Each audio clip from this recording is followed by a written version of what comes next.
Dito makikita natin ang kaibahan ng ni Marcos Jr. tsaka nitong si dating Pangulong Rodrigo Duterte. Kasi naalala ko, nung panahon na nakaupo pa si dating Pangulong Rodrigo Duterte, di po ba merong nagtangka na siya ay patayin, di ba? Sa social media, hinanap yon ng otoridad. Pero nung sinabi niya, hindi, pabayaan ninyo, karapatan niya na kung hindi siya satisfied, tapos na. Yeah.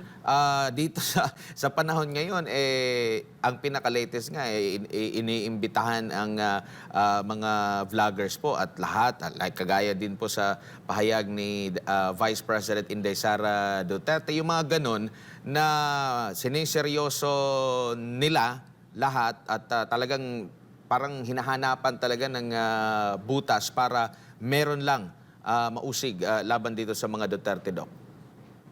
Yung kagandahan kasi doon, Admar, na nakikita ko, Admar Jade, mga kababayan, mahirap talaga nakaaway ang mga Duterte.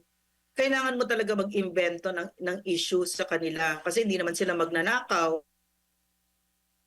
Grabe, pwede mo bang ano yun? Hindi talaga. So nag-iimbento sila, no, na yung confidential fund, yung ganyan, yung joke na ganyan, di ba? Yung, so, yung tungkol sa war on drugs, that something like 88 to 92% of Filipinos approved of, grateful for, and asked for.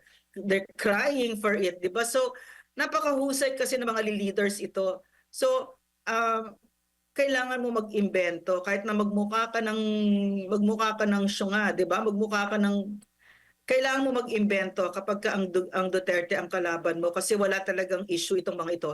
Ang lilinis ng mga ito, no. Si PRRD at si Vice President, wala kang mahahanap diyan kasi totoo mga lingkod bayan.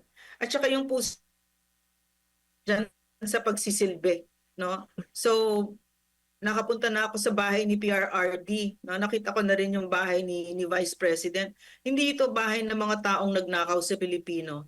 Nagsisiksikan pa nga kami sa pickup truck ni PRRD. No? So, hindi siya ganon. So, nakakatuwa kasi when I go to the house of PRRD, talagang sa totoo lang naiiyak ako kasi this is a house of a man who had the opportunity to steal trillions, billions from the Filipino people, and yet it's obvious that he didn't. No? So I'm very happy to tell the Filipino people that once we had the president who loved us so much, and he was such an amazing leader that he really all other leaders because he did not steal a centavo from the Filipino people. So meron tayong naging ganon. So kailangan mag-imbento ka, kailangan magsabi ka, EJK, ganyan, di ba, na approve naman ng Filipino ng yung war on drugs na yon. Bumuti kasi ang buhay, pwede yung mga anak mo ay umuwi ng late, etc. Hindi ka natatakot. O ano pa sabihin nila, yung mga joke na ganyan, pinapatulan nila na 99% ng Pilipino ay naintindihan na joke. So mag-iimbento ka, magmumukha ka talagang tanga. No? Pero kasi itong mga taong ito, wala talaga silang kahihiyan. Hindi sila nahihiya na nagmumukha silang tanga. Tsaka siguro lasing na lasing sila sa kapangyarihan, 'di ba?